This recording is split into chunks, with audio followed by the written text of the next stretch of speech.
Welcome to the next in the Journal of Clinical Investigation series, Conversations with Giants in Medicine. I'm Ushma Neal. Today I have the pleasure of speaking with Dr. Tony Fauci, the director of the National Institutes of Allergy and Infectious Diseases. Fauci is at the forefront of infectious disease research, with his own personal research focusing on HIV.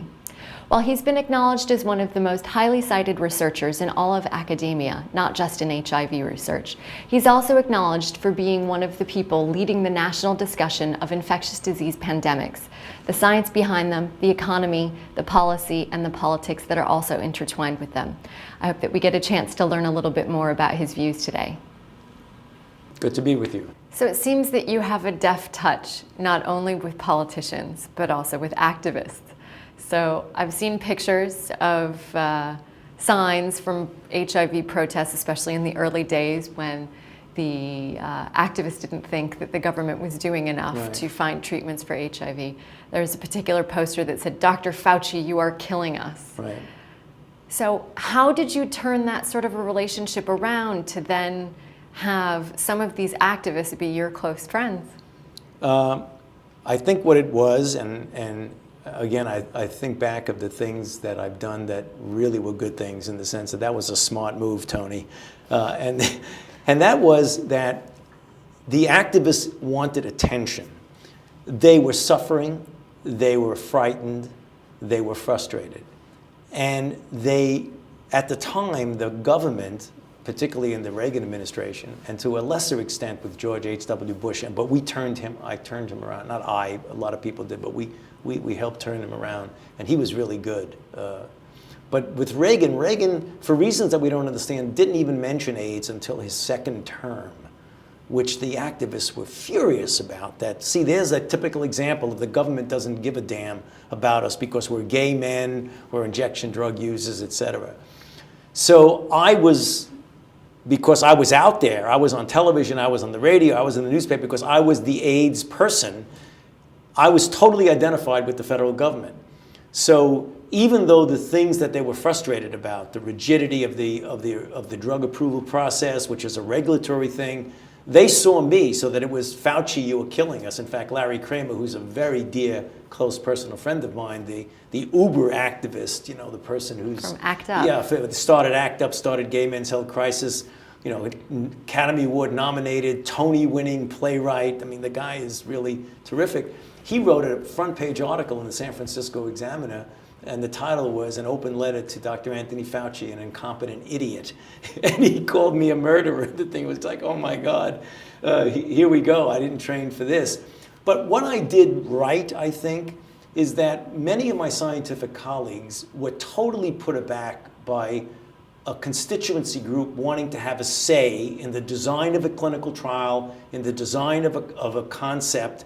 And the FDA certainly didn't want any part of their saying what the rapidity or not of the approval of a drug would be. Mm-hmm. So they were not being listened to. So they did iconoclastic things. You know, they would dress weirdly, goth dresses, you know, with things that scare the conservative scientific community. And they also did some outrageous things, you know, chain themselves to Wall Street, go into St. Patrick's Cathedral, grab the chalice and throw it on the floor. So when you saw activists, everybody ran away.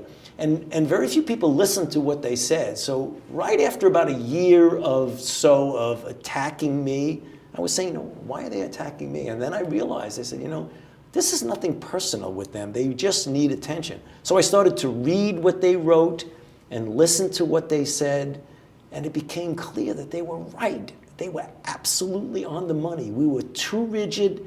We were treating HIV like hypertension when you're testing a new drug. We didn't realize that, as they said so well, Larry Kramer said it in an article that he wrote in the New York Native, that you're talking about drug approval process that by 5 times outlives our lifespan. So what are you talking about? Why can't we get on a clinical trial? Why is this clinical trial restricted to 150 people when 2,000 people have no other alternative?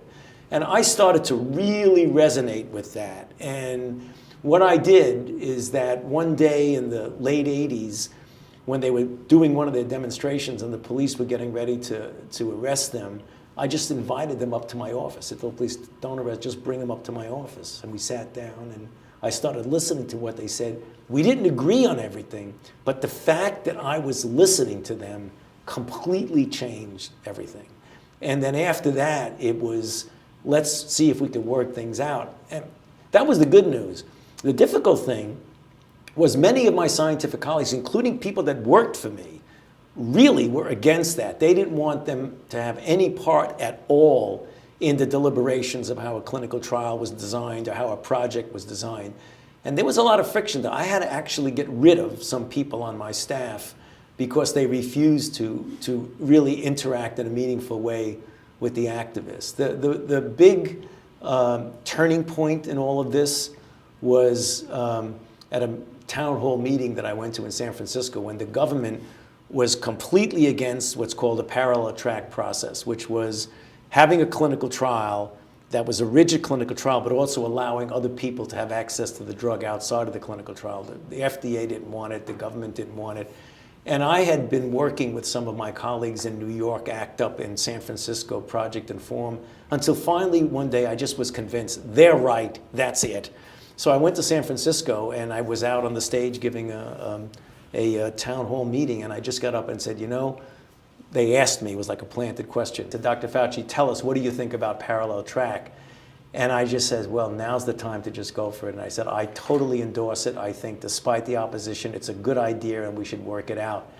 And sure enough, there was a New York Times reporter in the audience, as in addition to Randy Schiltz, you know, the one who wrote And the Band Played On. He was a reporter for the San Francisco Examiner and the LA Times, and all over the front page of the papers the next day was top government official breaks with government policy and endorses parallel track. I said, oh, that's it, I'm done. I'm going to really get in trouble.